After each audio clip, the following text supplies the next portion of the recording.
Income saya 11 kali UMR waktu itu. Wah, enak banget toh, umur 27, income-nya segitu, belum merit, wah wes top. Resign saya, mengundurkan diri, ngomong sama bos saya, bos, resign bos. Bos saya sampai heran, kamu ngapain resign? Mau pindah ke kompetitor ya? Bangkrut mas, kliennya bangkrut, 3 bulan nggak bayar tagihan. Tagihan saya 200 juta, itu 2008, itu benar-benar habis sehabis-habisnya tuh. Mau beli nasi goreng 1.500 saja, di dompet itu cuma ada 1.000 saya. Mau makan nasi goreng pinggir jalan 1.500 saja nggak punya duit loh itu. Itu pemikiran untuk pisah itu ada. Nah, sekarang saya sudah ada total 52 properti. Dari mulai 2008 bangkrut, hari ini saya sudah bisa ngumpulin 52 properti, income-nya juga oke lah mas. Modal itu jadi murah mas, uang 1 miliar itu murah kalau bukan kita yang keluar duit. Kayak saya kan nggak pernah keluar duit, yang keluar duit orang lain, pihak lain. Tidak harus bank ya, saya juga punya selain bank, kita juga bisa non-bank ya. Ada investor, ada apa segala macam. Pendapat saya, jangan takut dengan angka. Selama itu menguntungkan, ya kita bisa pecah-pecahkan. Misalnya kita cari 4 orang, 5 orang partneran, supaya resikonya bisa sesuai profil resiko kita.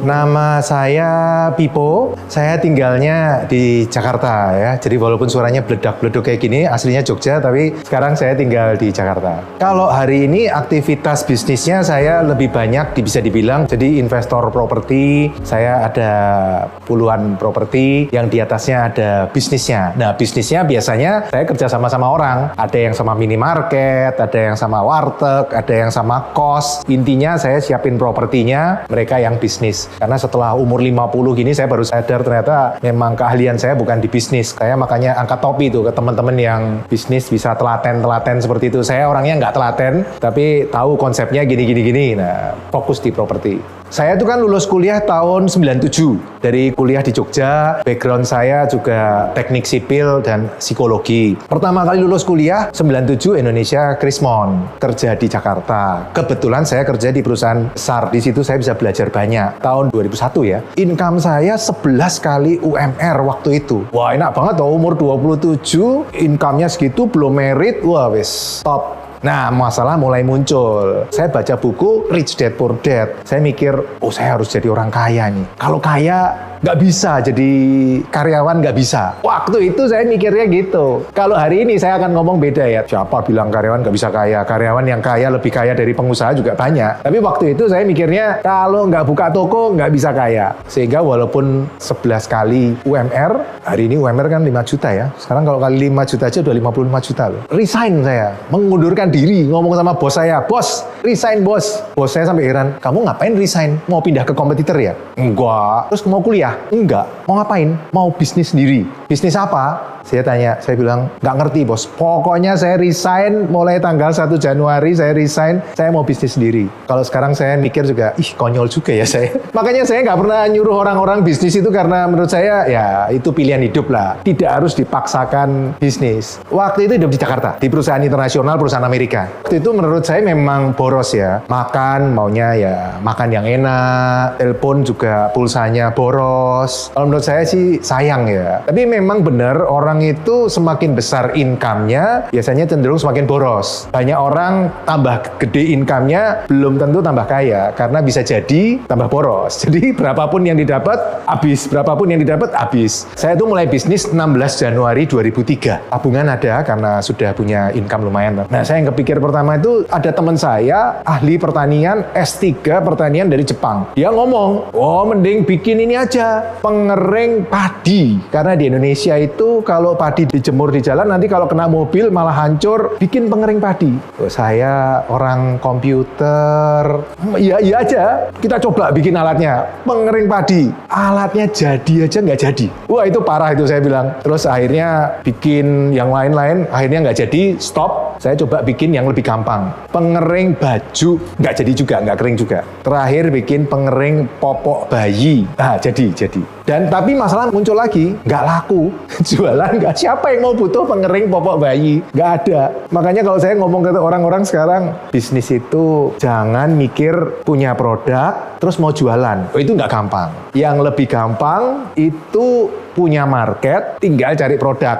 Itu lebih gampang itu. Ya, misalnya kalau kita produksi sesuatu, terus nyari market, itu susah. Tapi kalau sudah ada yang butuh, tinggal kita cari, gampang. Nah, saya waktu itu salah. Pokoknya punya ide apa, bikin, terus baru nyari marketnya. Itu salah itu. Itu pengalaman luar biasa. Tapi setelah itu, saya lari kemana-mana itu. Jualan popok bayi, nggak laku juga. Jualan piring melamin, jualan sikat gigi elektrik. Jualan semuanya, punya perusahaan outsource. Pokoknya palu gada, apa lu mau gua ada. Sampai teman saya yang di perusahaan-perusahaan gede-gede pada ngelihat, kamu tuh kerja apa tuh sebenarnya? Sebentar bawa popok bayi, sebentar bawa sikat gigi elektrik, sebentar bawa piring melamin. Udah. Waktu itu teman saya di perusahaan gede, jadi saya supply barang-barang promosi gitu loh. Jualan jam tangan, dikasih logo perusahaannya, bikin paper bag, bikin jam dinding, dikasih logo. Sempet saya pokoknya semuanya dijualin, pokoknya semua. Yang paling parah itu sikat gigi elektrik. Dulu tahun 2005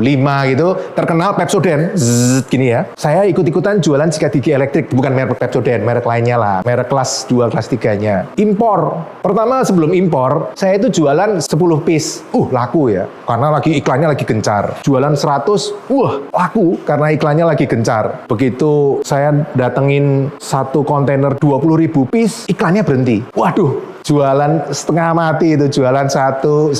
Saya hitung-hitung itu paling sebulan itu paling laku 20 loh. Jadi kalau 20.000 piece itu mungkin 1000 bulan loh mas. 1000 bulan itu 83 tahun loh. Jadi itu kapok-kapok saya. Sampai sekarang pun di gudang masih ada itu sikat gigi elektrik. Jadi saya dari situ belajar bahwa tidak semua orang pinter bisnis. Nah saya merasa dari situ saya belajar banyak. Terakhir bisnis saya tutup semua, tinggal satu outsource. Tahun 2006 punya satu kliennya cuma satu. Kliennya bangkrut. Jadi saya itu omset 60 juta sebulan loh. Profitnya 10%. Berarti kan cuma 6 juta sebulan profitnya. Bangkrut mas, kliennya bangkrut, 3 bulan nggak bayar tagihan. Tagihan saya 200 juta. Itu 2008, itu benar-benar habis sehabis-habisnya tuh. Terus saya ngomong ke karyawan saya, klien nggak bayar, kita gimana bertahan? Kita stop dulu. Nanti gajinya teman-teman sementara utang dulu, nanti tak cicil bertahap setelah saya punya bisnis baru. Saya masih ingat loh, waktu itu mau beli nasi goreng 1.500 saja. Di dompet itu cuma ada 1.000 saya. Mau makan nasi goreng pinggir jalan 1.500 saja nggak punya duit loh, itu sudah berkeluarga. Jadi menurut saya parah. Saya paling berat 2005 sampai 2008 lah. Waktu saya mulai bisnis awal-awal itu kondisi nggak enak. Hubungan keluarga nggak enak. Masalah kecil bisa jadi masalah besar gitu loh. Dan itu terbukti setelah hari ini ekonomi membaik ya, hubungan dengan keluarga itu jauh lebih enak lah. Makanya kita tidak bisa mengatakan, wah uang itu nggak penting. Yang bilang uang nggak penting, uangnya kasih ke saya aja sini. Menurut saya uang bukan segalanya betul, tapi uang itu penting gitu loh untuk kelancaran di keluarga. Contoh ya, tapi memang saya ngerasain sendiri. Saya juga berkali-kali ngomong ke istri saya. 2008 waktu ekonomi nggak baik, itu pemikiran untuk pisah itu ada. Apalagi kalau sudah berantem, itu pemikiran untuk pisah itu ada. Tapi waktu itu satu-satunya yang menyelamatkan adalah punya anak. karena punya anak, jadi mikir, saya tuh bayangin, kalau pisah, anak-anak saya gimana? Pasti sedih sekali. Anak saya baru 1 waktu itu, baru umur 2 tahun. Saya pasti sedih sekali ketika melihat anak saya sedih gitu loh. Sehingga dijalanin aja, step by step, dengerin cerita-cerita orang motivasi gitu ya. Salah satu kata-kata yang paling saya ingat adalah, kesuksesan besar datang ketika kita tidak sanggup lagi, tapi kita jalan terus. Wes pokoknya jalanin aja, step by step, nanti kesulitan akan lewat sendirinya.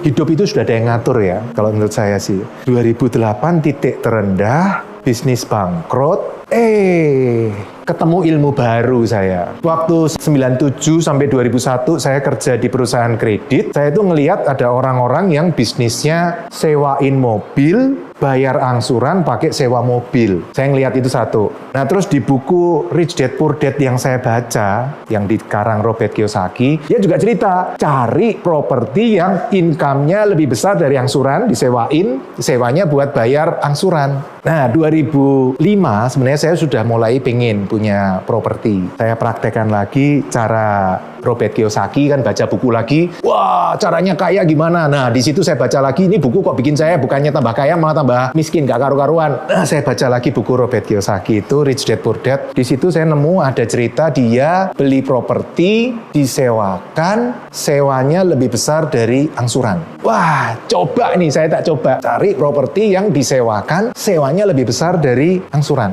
Ternyata nggak nemu, Mas. Sampai 2005 suatu hari, orang paling cantik sedunia, yang sekarang jadi istri saya, dia pengen ngekos. Nah, waktu nganterin cari kos di Karet, Jakarta situ, saya ngelihat ada kos 110 kamar.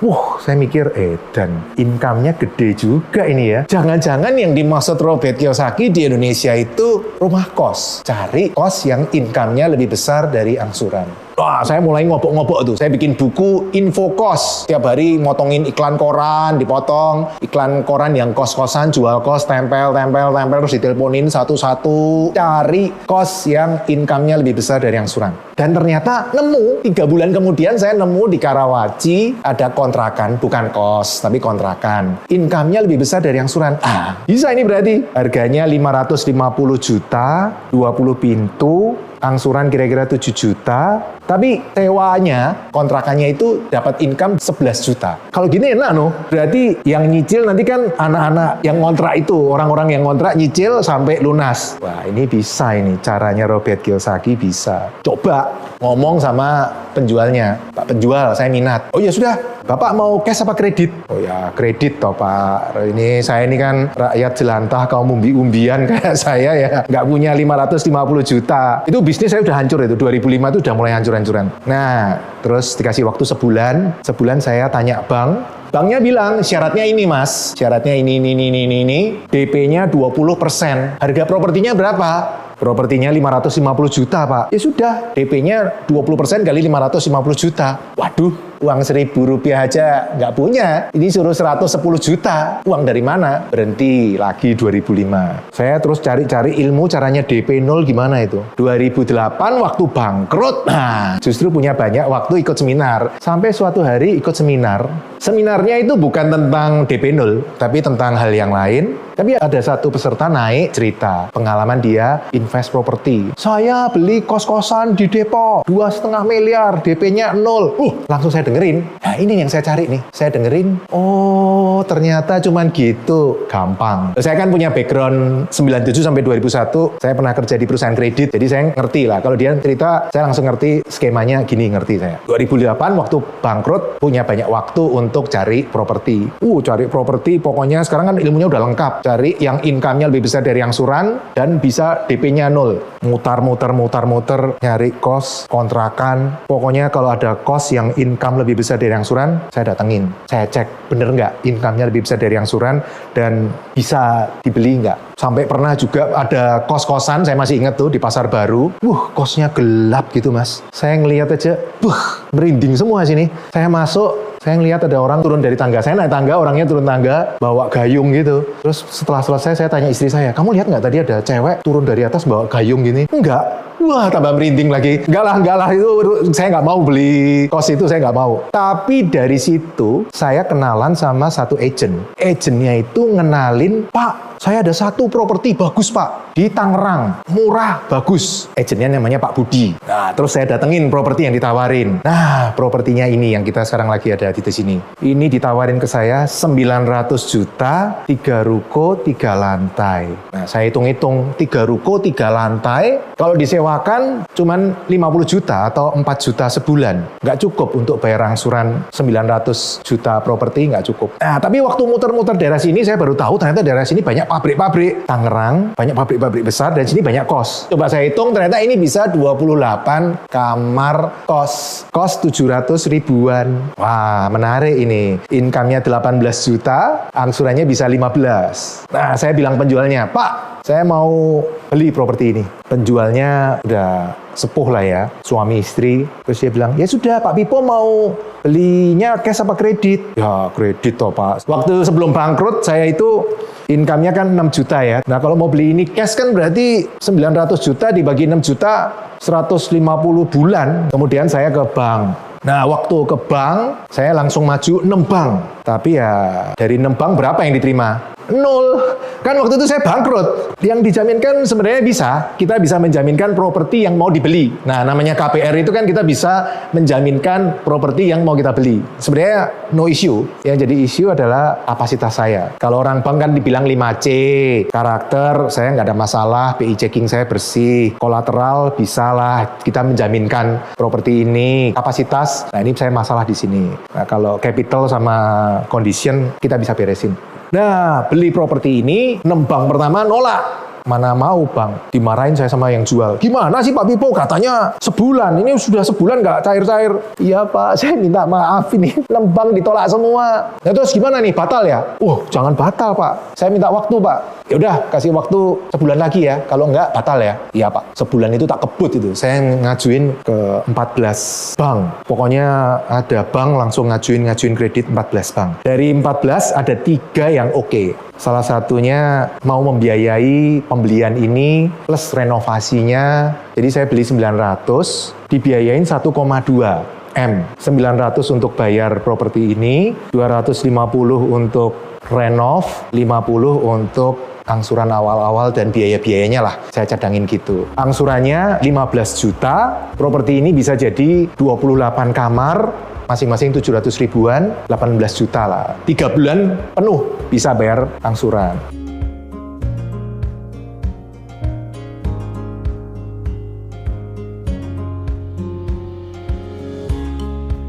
...2008 itu kan saya beli ini. Semua itu nggak ada yang gampang di dunia. Tapi saya percaya setiap masalah itu membawa ujian, dan ketika kita bisa menyelesaikan ujian itu, kita naik kelas dapat yang lebih bagus. Nah, punya kos, income lebih besar dari angsuran. Enak kan kelihatannya? Ternyata ngurusi kos itu ribet.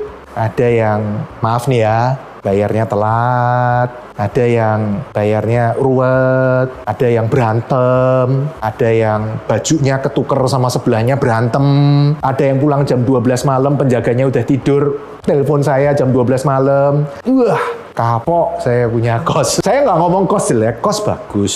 Tapi ada faktor maintenance-nya, tidak bisa pasif. Padahal saya waktu itu kan sedang berusaha membangun bisnis baru lagi. Nah, 2009 saya cari alternatif yang mirip kos tapi nggak ribet.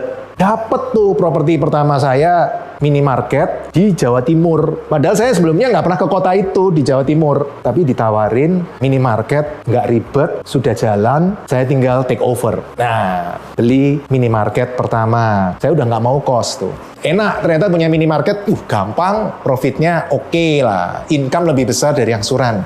2010 ngebut, beli 2. Kredit lagi, jangan dipikir saya punya modal loh ya, semua kredit. 2011 beli 5. Gampang ya. 2012 beli 5 lagi.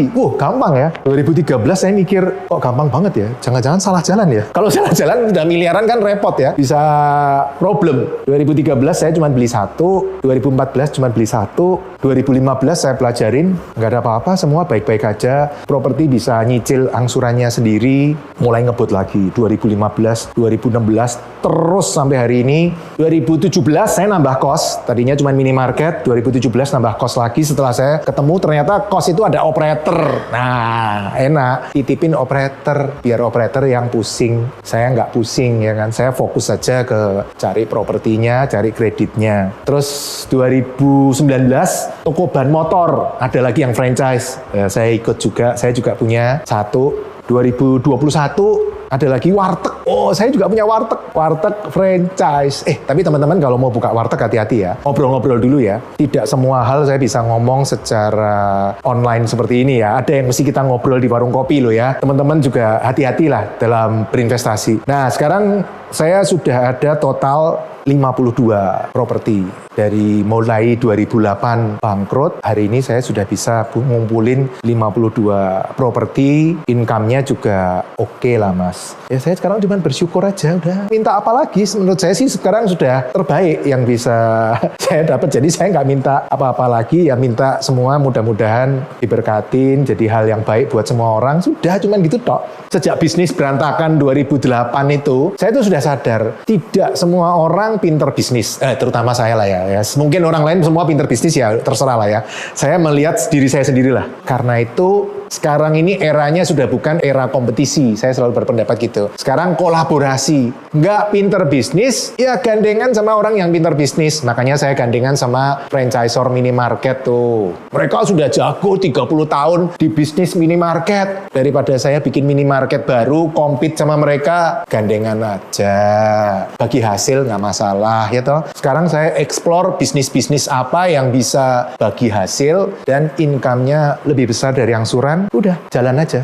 Malah lebih santai. Hari ini saya punya, puji Tuhan, alhamdulillah ya, punya bisnis banyak, tapi nggak sibuk loh. Saya hari ini ketawa-ketawa di sini. Ya ini kosnya tetap jalan. Ada operatornya yang beresin. Minimarket saya tinggal di Jakarta, tapi ada yang di Jawa Timur, Lumajang, Jember, Mojokerto, Tuban, Banyuwangi. Yang di barat ada yang sampai Sumatera, sampai ke Medan. Ya bisnis jalan semua. Tapi saya ya santai-santai aja, menikmati hidup, ya ternyata bisa. Jadi masing-masing, saya selalu ngomong hidup penuh pilihan lah. Semua orang bebas milih. Kalau pendapat saya gitu mas. Saya ini kuliah kebetulan 2, teknik sipil dan psikologi. Jadi tidak ada hubungannya dengan keuangan. Tapi background keuangan itu sebenarnya saya peroleh waktu saya lulus kuliah. Lulus kuliah 97, mau kerja Krismon. Nggak ada tempat kerja. Adanya cuma perusahaan kredit. Ya sudah, masuk di situ. Jadi kredit analis, dan ternyata saya belajar banyak di situ. Di situ waktu itu padahal saya ngomel terus loh, wah gajinya kecil, apa ini perusahaan? Tapi hari ini saya merasa saya sangat bersyukur bahwa dulu pernah kerja di perusahaan itu. Makanya kalau ke yang teman-teman yang masih muda-muda kan saya selalu ngomong, kalau masih muda kerja jangan terlalu mikir duit. Yang penting ilmu itu loh, dapat ilmu itu akan luar biasa nanti ketika tua ilmunya bisa hasilnya luar biasa. Jadi background finance sebenarnya dari situ. Plus sering ngobrol, ketemu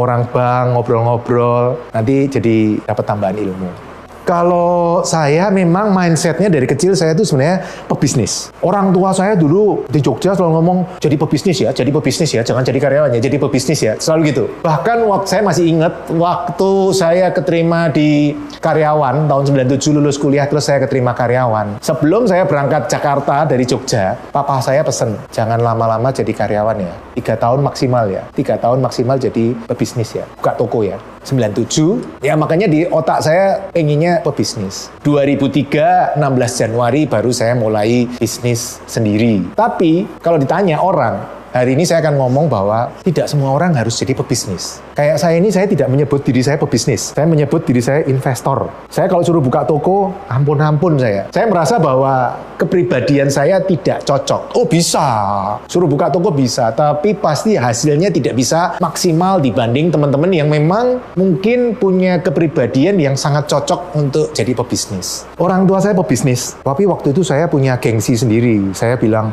saya pokoknya nggak mau nerusin. mungkin bisnis orang tua. Ada faktor takut juga, takut nanti kalau gagal gimana, kan bisnis orang tua sudah oke.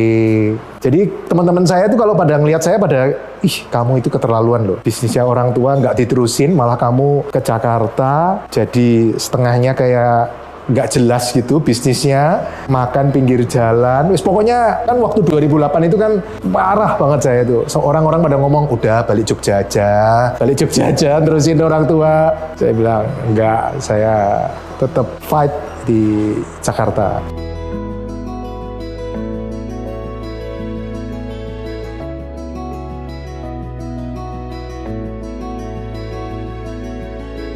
Khusus untuk bisnis saya selalu memitigasi resikonya.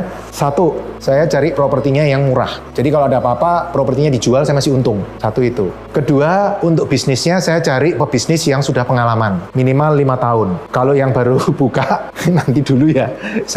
Kamu ujian dulu aja. Setelah 5 tahun S2, baru kita kerjasama. Menurut saya, bisnis itu berat 5 tahun pertama. Kalau orang sudah bisa ngelewatin bisnis 5 tahun, itu udah waktunya take off, ngebut. Nah, saya berani gandeng. Karena saya melihat dia sudah jalan. Tapi tetap saya pilih bisnis yang saya ngomong 5A. Prinsip saya bisnis 5A. Satu, autopilot. Saya cari bisnis yang autopilot bagi saya ya. Kalau bagi mereka nggak autopilot. Kedua, aman. Aturan pemerintahnya jelas. Nggak aneh-aneh. Saya nggak mau ngelanggar aturan pemerintah. Terus saya cari yang awet. Karena saya tahu properti ini waktunya panjang. Nggak bisa setahun beres, itu nggak bisa. Kalau dilihat kan bisnis saya kelihatan kan. Yang saya kerjasama kan ada minimarket, kos, warteg, toko ban motor. Itu kan bisnis-bisnis, itu bisnis-bisnis membosankan lah. Orang kalau ngomong kan nggak keren gitu loh. Tapi bagi saya justru saya memang bukan nyari keren. Saya nyarinya yang long term dan terbukti. Puji Tuhan, alhamdulillah COVID kita bisa melewati dengan baik. Ya, jadi tadi autopilot, aman, awet. A-nya berikutnya income-nya teratur karena harus bayar angsuran, income-nya teratur dan di atas bunga bank. 5A bisnis yang saya senengin. Saya itu waktu kuliah itu kaku. Namanya orang teknik kan kaku-kaku lah ya. Tapi saya juga merasa bersyukur saya sempat kuliah di psikologi, walaupun itu sebenarnya nggak ada hubungannya menurut saya lah. Maksudnya tidak terus kuliah psikologi terus jadi orang yang luas, nggak juga lah. Tapi dari situ minimal ya bisa punya teman-teman yang luas ya. Nah, kalau saya ngelihat justru dengan saya waktu jadi karyawan. Waktu saya jadi karyawan 97 kan jadi kredit analis. Wah, kakunya pol saya. Tolak semua, saya tolak-tolain aplikasi yang masuk aplikasi kredit saya tolak-tolain semua. Wah, atasan saya marah. Pipo, kamu pikir cari aplikasi gampang apa kamu tolak-tolain? Dipilihin yang bagus-bagus, jangan ditolak-tolak. Namanya kredit analis kan kita mau jagain supaya aman, gimana ya saya tolak-tolain. Gak boleh, kamu cari yang bagus. Sampai saya tetap akhirnya bersih tegang sama atasan. Akhirnya atasan bilang, emang kamu pikir cari aplikasi gampang? Sana kamu pindah ke marketing sana, suruh nyari aplikasi. Jadi dipindah dari analis, pindah ke marketing. Wah, itu seru itu di marketing. Di marketing saya merasa bahwa ya dunia nggak bisa hitam putih seperti itu. Kadang kita mesti abu-abu gitu loh. Banyak orang yang nanya ke saya, Pak Pipo, saya income-nya kurang ya, cara dapat kredit gimana? Saya selalu ngomong, hidup penuh pilihan. Kamu bisa memilih menjadi orang yang tidak berdaya, sudah gitu aja, atau berdaya. Nah, kalau berdaya juga ada pilihan. Mau cara putih yang benar, apa cara hitam yang jahat, atau mungkin ada cara abu-abu. Ya benar ya enggak juga sih ya. Tapi salah juga enggak. Ya abu-abu juga ada. Jadi di dunia itu enggak hitam putih, semuanya itu abu-abu. Nah, itu setelah saya merasa karena di marketing itu mengasah saya. Menurut saya ya, definisi setelah saya menjalankan 2008 sampai hari ini, saya bisa mengambil kesimpulan. Kalau teman-teman pengen nyontoh yang saya lakukan, yang pertama dicari bukan kredit, bukan properti. Cari dulu bisnisnya. Bisnisnya apa? Yang tadi saya bilang 5A itu dulu. Cari bisnisnya, baru cari propertinya. Kenapa? Kalau cari propertinya, baru cari bisnisnya, bingung nanti mesti. Properti ini enaknya buat apa ya? Padahal bisnis itu cuma beberapa kan yang cocok kriterianya. Mungkin cuma 10 atau 20 yang cocok kriteria yang kita mau. Sementara properti itu kan puluhan ribu mungkin. Jadi kemungkinan nyarinya lebih gampang. Karena itu pendapat saya, teman-teman tentukan dulu bisnisnya apa. Kayak saya tentukan minimarket. Ya sudah, kalau sudah tahu pengennya minimarket, berarti cari properti. Propertinya cari seperti apa? Minimarket income-nya rata-rata berapa? Oh, minimarket income-nya rata-rata 25 juta sebulan. Misal, setelah bayar listrik, bayar karyawan, bayar royalti, bayar bagi hasil 25 juta. Ya sudah, 25 juta ini teman-teman tarik angsuran berapa, maksimal kan 25. Maksimal utangnya berapa, berarti properti seharga berapa yang teman-teman harus cari. Oh, teman-teman bisa nyari properti yang 500 jutaan ya Pak?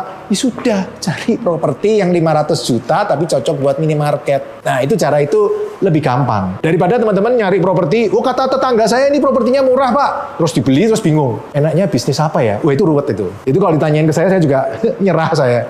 Bagi saya lebih gampang, tentukan bisnis, baru tentukan propertinya. Jangan ngomongin kredit dulu. Kredit ini terakhir. Kalau dapat properti ini, baru belajar kredit. Kalau nggak dapat properti ini, jangan belajar kredit. Nanti belajar kredit, nggak dapat properti, wah malah dapat duit, cair dari bank, dikejar-kejar bunga, wah stres malahan. Kredit itu bantuin kita, bukan kunci segalanya. Kalau teman-teman bisa dapat properti, income lebih besar dari angsuran, tapi nggak dapat kredit, nggak apa-apa. Properti pertama jadi maklar dulu aja, tawarin ke teman yang bisa, kantongin 20 juta, sudah selesai jadi maklar. Teman-teman boleh cek tuh 2012 peserta pameran franchise siapa. Nah, sekarang 2024 siapa? Itu siap yang bertahan kayaknya nggak sampai 5 perusahaan. Kalau pendapat saya, teman-teman ya, kalau cari franchise, satu, cari yang pengalaman minimal di atas 5 tahun. Minimal 5 tahun lah. Jangan yang baru buka.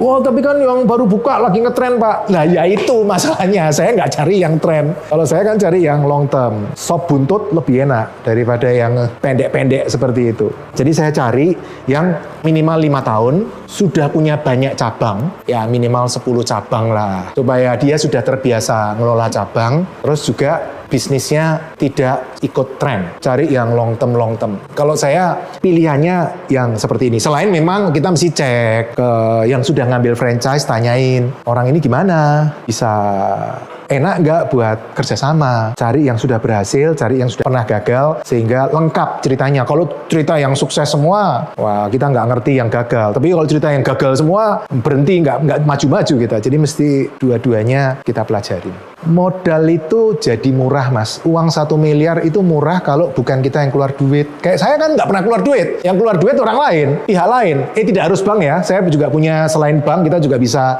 non-bank ya. Ada investor, ada apa segala macam. Pendapat saya, jangan takut dengan angka. Selama itu menguntungkan, ya kita bisa pecah-pecahkan. Misalnya kita cari 4 orang, 5 orang partneran, supaya resikonya bisa sesuai profil resiko kita. Tapi kalau pendapat saya, barang yang mahal selama bagus itu boleh dipertimbangkan. Kalau misalnya uangnya terbatas, oh kita bisa cari banyak cara. Properti saya tidak semua bagus ya. Ada yang bagus banget, ada yang rata-rata, ada yang jelek juga ya, yang di bawah rata-rata. Contoh, ada salah satu properti saya tahun 2013, saya beli properti di depan Taman Buah Mekarsari di Cilengsi sana. Cibubur lurus lagi ke arah Jonggol. Waktu itu saya belajar bahwa minimarket itu paling bagus di tempat wisata. Karena di tempat wisata nggak ada orang beli minyak goreng, beli beras, itu nggak ada. Barang-barang margin rendah nggak ada.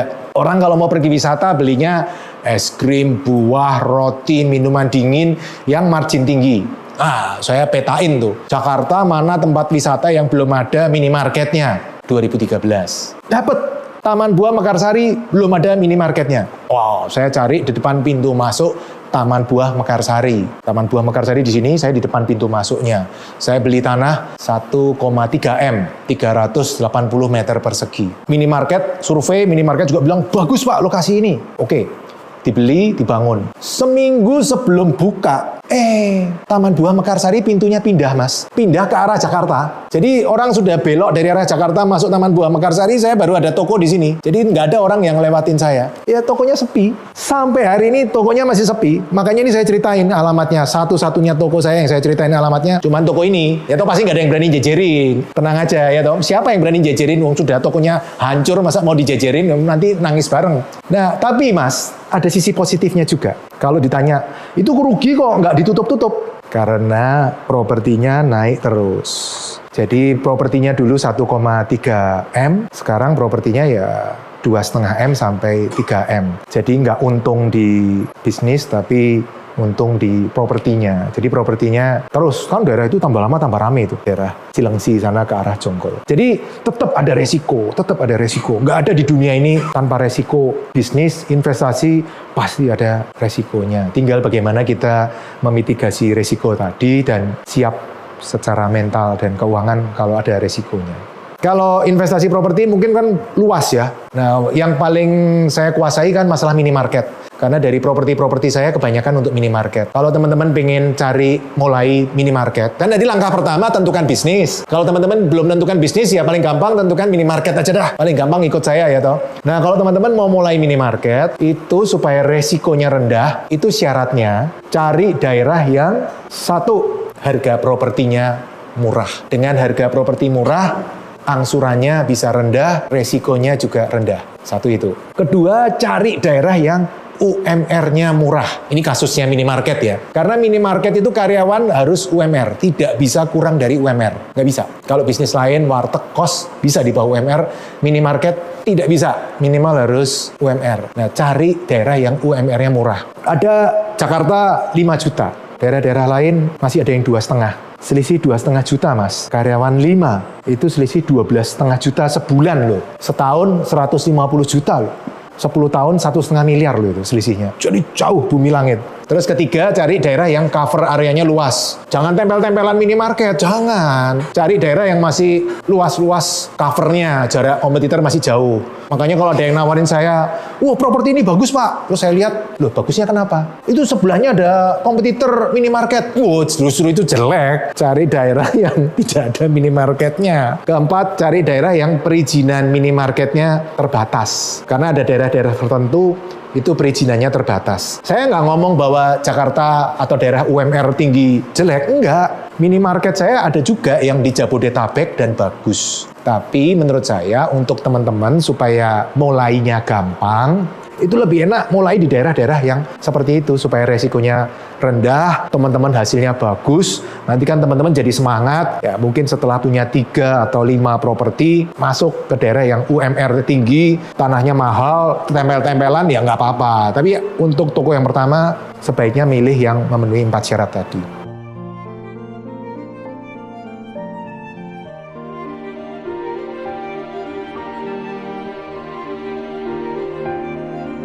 Saya itu sebenarnya pengen ya orang lain juga bisa seperti saya. Dan ketika kalau orang ngomong, oh tapi kan orang ada juga yang income-nya terbatas Pak, UMR. Masih mending kamu UMR. Saya 2008 bangkrut. Nggak punya income. 2008 dibohongin orang bisa. Ya kuncinya itu menjadi orang yang berdaya. Makanya saya kan senang sharing gitu ya. Bahkan sebelum saya buka kelas pun, saya dulu kan sempat sharing ke saudara-saudara saya. Saudara-saudara saya sudah pada punya properti-properti dengan cara saya sudah banyak. Pokoknya kalau deket-deket saya, nggak lama terus mikir, iya ya, ternyata bisa ya properti income lebih besar dari angsuran. Bisa, properti itu income lebih besar dari angsuran itu bisa. Jadi itu, saya tuh sebenarnya pengen banyak orang yang bisa seperti saya. Makanya kalau ada yang nanya, Pak, Bapak sharing-sharing pengalaman gitu nggak takut toh Pak? Kalau semua orang bikin seperti Pak Pipo, terus nanti Pak Pipo kesaingan, ya menurut saya hari ini saya tuh sudah bersyukur banget, sudah lebih dari cukup lah. Makan saya juga cuma makan di warteg, nggak aneh-aneh saya kan ya. Seberapa sih butuhannya? Saya tuh selalu ngomong, saya kalau sharing gini syaratnya cuma satu. Jangan buka minimarket di sebelah minimarket saya, ya toh. Satu guru, satu ilmu, dilarang saling mengganggu. Itu Indonesia masih jauh itu. Banda Aceh, Sabang sampai Merauke itu 5.000 kilo. Jangan tempel-tempelan. Jadi saya ingin sharing seperti itu, ya melalui channel Pecah Telur salah satunya. Mudah-mudahan dengan ngobrol gini kan teman-teman jadi kepikir, oh iya ya, ternyata properti bisa ya. Dan tidak harus minimarket. Mungkin teman-teman nanti ada yang laundry, silahkan. Mungkin ada yang tempat parkir Pak, tempat parkir bisa Pak, silahkan. Saya ngajar itu mulai 2016. Jadi saya tuh sering sharing di YouTube gini ya. Kemudian saya juga ada kelas online atau offline. Nah teman-teman kalau pengen tuh nanti ngobrol-ngobrol bisa daftar. Saya sering sharing juga. Intinya ya sebenarnya saya ngomong itu kalau saya ngomong 2 jam 2 hari itu intinya cuma satu. Cari properti yang income-nya lebih besar dari angsuran. Udah. Saya sering ngajar seperti itu dan saya senang sekali. Saya ngajar gini, sudah ada 3 orang yang jumlah minimarketnya lebih banyak dari saya. Saya 29, ada yang 32, 35, ada yang di Bandung 46. Saya seneng ketika teman-teman berhasil itu ada kepuasan tersendiri gitu loh. Wah, ternyata ada ya yang bisa lebih hebat dari saya. Dan saya no problem karena menurut saya sudah cukup. Kalau saya lihat sebenarnya sama aja lah. Saya juga ngelihat teman-teman saya yang Tionghoa yang nggak sukses juga banyak. Dan saya juga melihat teman-teman yang non-Tionghoa yang sukses juga banyak. Tapi yang bisa kita bahas adalah sifat-sifat apa yang bagus yang bisa kita pakai untuk semua orang bisa di-copy gitu loh. Kalau saya ngelihat kuncinya adalah kemampuan menunda menikmati hasil. Itu kunci kalau menurut saya. Kunci orang sukses itu. Jangan baru bisnis sedikit berkembang, wah langsung beli ini, mewah-mewah. Baca buku itu loh, Millionaire Next Door itu loh. Itu satu buku yang menurut saya menarik sekali. Ada penelitian di Amerika. Ternyata yang namanya orang kaya, yang punya aset di atas $1 juta, atau di Indonesia ya 15 miliar, itu bukan orang yang bling gini, enggak, mobilnya mewah, enggak. Justru orang-orang yang pakai jam tangan murahan, 200.000, 300.000, mobilnya bekas-bekas, bajunya biasa-biasa. Jadi sifat kemampuan menunda menikmati hasil itu menurut saya bagus. Dan itu terbukti kan, sekarang ada penelitian namanya marshmallow test. Teman-teman juga googling tuh, marshmallow test gitu ya. Waktu kecil anak-anak dikasih permen, marshmallow. Dikasih tahu, kamu kalau mau ini permen dimakan silahkan. Tapi kalau saya pergi, 10 menit lagi balik, permen nggak kamu makan, saya kasih 2. Nah, anak-anak yang tidak berhasil biasanya begitu yang ngetes pergi langsung dimakan. Sementara yang berhasil itu mau mainan dulu, lihat-lihat kemana-mana, pokoknya nungguin sambil melakukan hal yang lain. Nah, ketika testernya yang ngetes datang, dia dikasih 2. Ternyata setelah diteliti, rata-rata 20-30 tahun kemudian, orang-orang yang mau menunda menikmati hasil sukses. Jadi mulai sekarang coba anak-anaknya dilatih seperti itu, kemampuan menunda menikmati hasil, juga diri kita nggak usah wah baru sukses dikit sudah mewah-mewah. Nanti dong, kemampuan menunda menikmati hasil adalah kunci orang sukses kalau pendapat saya.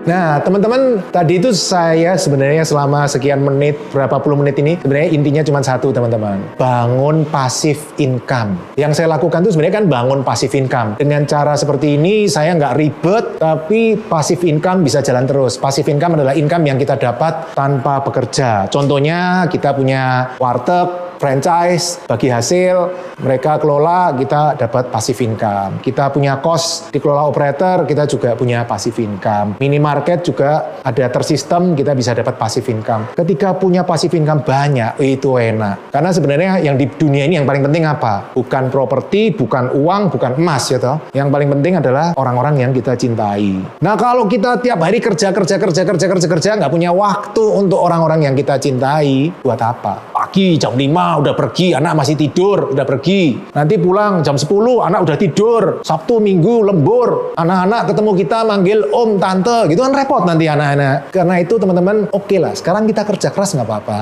tapi bangun passive income. Kalau yang saya lakukan kan passive income saya dari properti. Tidak harus properti, teman-teman kalau punya cara lain juga nggak apa-apa. Tapi intinya adalah passive income. Ketika kita punya passive income, kan enak. Santai-santai dengan orang-orang yang kita cintai, dengan orang tua, dengan saudara, dengan anak, istri. Tapi kan income tetap mengalir dari properti, dari bisnis-bisnis ini. Kuncinya kan sebenarnya cuma di situ. Yang saya lakukan kan itu. Dan selain punya banyak waktu dengan orang-orang yang kita cintai, kita juga bisa melakukan hal-hal yang kita cita-citakan. Teman-teman pengen apa? Keliling dunia. Kalau nggak ada passive income gimana caranya? Teman-teman saya pengen ke daerah tertinggal jadi relawan. Kalau nggak punya passive income gimana ngerepotin orang lain nanti? Jadi kita mesti bangun passive income. Dan jangan lupa, passive income itu butuh waktu untuk membangun, teman-teman. Nggak bisa, teman-teman. Saya besok pagi mau passive income, bleng, langsung gitu. Nggak bisa. Itu mesti dibangun, butuh waktu. Karena itu, teman-teman, buruan bangun passive income. Nggak bisa lari, jalan. Nggak bisa jalan, merangkak. Nggak bisa merangkak, gulung di lantai itu loh. Pokoknya maju terus menuju ke passive income. Intinya cuman itu teman-teman. Saya Pipo Hargianto dari Jakarta, walaupun aslinya Jogja. Terima kasih sudah mengikuti Salam Passive Income Property.